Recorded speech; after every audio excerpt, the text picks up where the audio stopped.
Good morning! Ito ang ganap na katuloy sa birthday ni Blue. Mula sa balcony ng unit namin, matatanaw dito ang isa pa naming kinuhang room.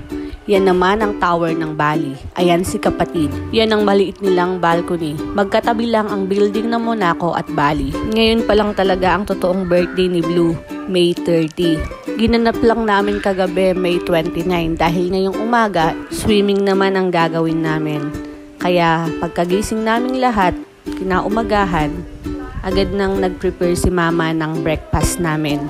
Tosino at hotdog naman ang binili ko para sa umagahan namin. At habang nagluluto siya, inaya ko muna yung dalawa para maglakad-lakad kami sa baba. Total, maaga pa naman, saka hindi pa luto yung breakfast namin. Wala naman masyadong lilibutin dyan, kaya agad din kaming bumalik. At sakto naman na pagbalik namin, nakaluto na si mama. Ayan ang umagahan namin, yung mga natira kagabi, tapos yung pinaluto ko nga na hotdog at tosino. Tinawag na uli namin sila kapatid para maipag-pray na yung umagahan namin at pagkayari niyang ipag-pray, kumain na kami lahat dahil ilang oras na lang ang meron kami.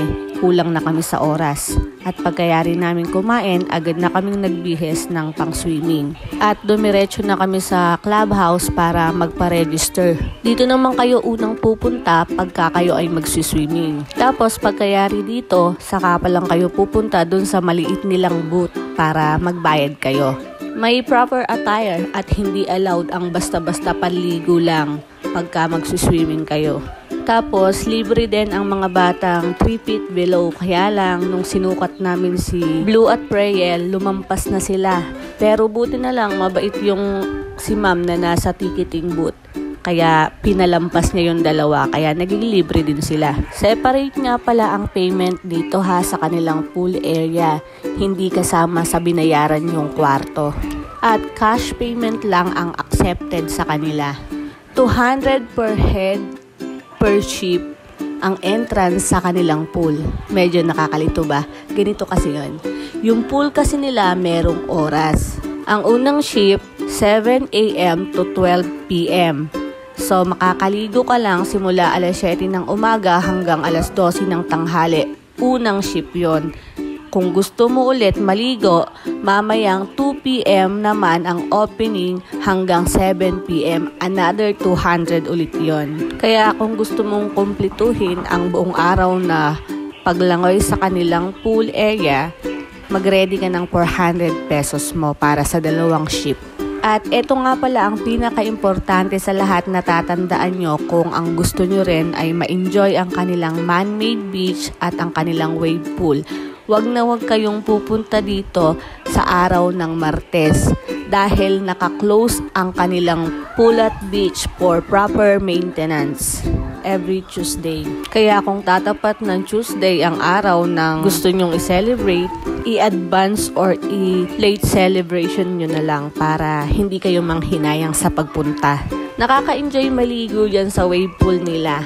Hanggang 5 feet lang ang lalim niyan. At every 30 minutes nga pagka nagpapa-wave si kuya na nakabantay dyan. Kaya habang walang wave, ayan, may enjoy nyo na laruin yung mga anak nyo.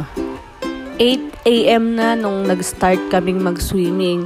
Tapos, ang check-out namin sa room, 11 o'clock. So, 2 oras lang meron kami. Dahil dapat before 11, nakaalis na kami sa kwarto para hindi kami ma-charge.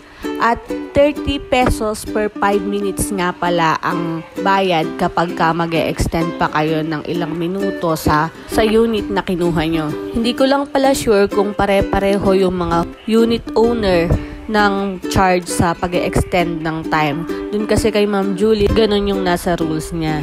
At dahil nga konting oras na lang ang meron kami, kulang-kulang 2 oras lang kami nagtagal dyan. Dahil binabudget namin yung time dahil ilan pa kaming magsisiliguan sa shower room pagbalik namin sa taas. Kaya ini-enjoy na namin bawat minutong natitira sa amin.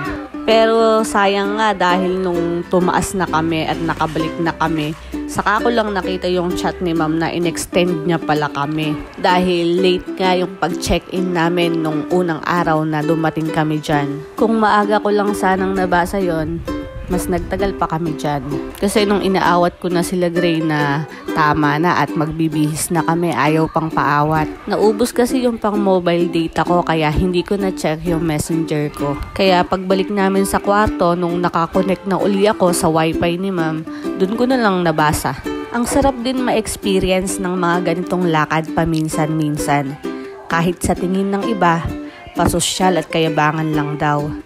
Pero paano naging pasosyal at kayabangan lang kung na-afford mo naman talaga?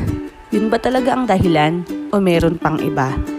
Kasalanan ba ng isang tao o isang pamilya kung ginagalingan nila sa buhay? Baka naman inggit ang tunay na dahilan kaya imbis na matuwa ka sa magandang bagay na nangyayari sa kapwa o kapamilya mo, hindi mo magawa dahil feeling mo may responsibilidad sila sa'yo. Tayo ang may control sa mga emosyon na gusto nating maramdaman. Nasa sayo na lang talaga kung paano ka mag-iisip. May mga okasyon at pagkakataon na pangmaramihan at meron din namang mga simpleng ganap na hindi na kailangan ng marami pang bisita. I-consider din natin yung budget ng bawat isa. Ang hirap maging masaya kung yung bagay na ikinasasaya mo, ikinalulungkot naman ng iba. Kaya naman talaga nating maging masaya kung hindi inggit ang paiiralin. Tayo ang gumagawa at namimili ng buhay na magiging buhay natin, hindi ang iba. Kaya kung nandyan ka sa sitwasyon na hindi mo gusto, ikaw lang din ang may kakayahan na baguhin at ibahin ang sitwasyon ng buhay mo. Lahat tayo nagdaan sa pagiging bata hanggang sa pagiging matanda. Lahat tayo naging malakas hanggang sa maging mahina. At lahat tayo nagkaroon ng pagkakataon sa buhay. Tayo lang talaga ang namimili ng gusto nating maging buhay. At kung nare-realize mo ngayon na hindi ganyan ang buhay na pinapangarap mo, may oras ka pa naman. Dahil habang may buhay, may pag-asa. Gawin mo na lang na inspirasyon yung tagumpay at buhay ng iba para merong nagpupush sa'yo na tuloy-tuloy lang.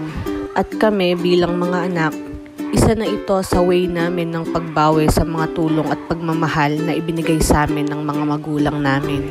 Yung naikakain mo sila sa labas at naisasama mo sila sa mga lugar na gusto mong mapuntahan. Sa ganung paraan, feeling namin nakakabawi kami kahit papano. Kaya kung nakikita nyo na meron kaming mga labas na kami-kami lang, hindi yon para painggitan ka. Way namin yon ng pasasalamat sa kanila. Kaya ibahin na natin yung mindset natin at pag-iisip ng negatibo sa kapwa natin. Ang sarap sa pakiramdam makakita ng mga anak na bumabawi sa mga magulang nila. Kahit ang totoo, hindi naman talaga responsibilidad ng mga anak ang magulang. Pero kapag pinalaki mo ng tama at pinuno mo ng pagmamahal ang anak mo, hindi mo na kailangang hingin sa kanila na bawian kanila. Dahil dadating ang panahon at pagkakataon, kusa na nila itong gagawin sa'yo. Kaya ipagpatuloy mo lang ang pagiging isang mabuting magulang. Dahil once na magkaanak na ang mga anak mo, dun kanila mas lalong makikita at ma-appreciate. At balik na nga ulit tayo dyan sa aming pagsuswimming. Konting minuto na lang talaga ang natitira sa amin at meron pa kaming isang pupuntahan. At dahil nga alas 12 ang check-out namin dyan dahil in-extend kami, kailangan muna namin magtanghalian bago dumiretso ng uwi. Pero hindi na sa kondo dahil ubos na yung mga dala naming pagkain. Wala na kaming lulutuin. Kaya nung nakapagbihis na kaming lahat at naiayos na namin yung mga gamit, sabay-sabay na rin kaming bumaba at nag-aya si Papa sa isang eat all you can dahil kasama na naman sa honor si Jacob at si Pam. Kaya itretreat kami ni Papa sa Holiday Land Eatery. Sobrang dami nga ng mga pagkain dito. At ikaw nang bahala kung gusto mong tikman lahat. Sobrang dami din ng mga putahe nila kaya lang hindi ko na rin nakuhanan lahat at nagutom na kasi ko kaya kumuha na lang din ako ng pagkain ko. Araw to ng Huwebes pero nung nag-dine in kami dito sobrang daming kumakain sa kanila. Ang dami din pila lalo na sa area ng dessert nila. Yung halo-halo, laging ubos ang gatas. Hindi ko na rin natanong kung magkano ang per head. Basta nung ibinigay sa akin ni Papa yung pambayad, ibinigay ko na lang din yung mga ID nila. Dahil 4 na senior ang kasama namin, medyo malaki-laki ang nalas namin. So, eto lang naman. Salamat sa matyagang panonood. Hanggang sa susunod ulit. Bye for now!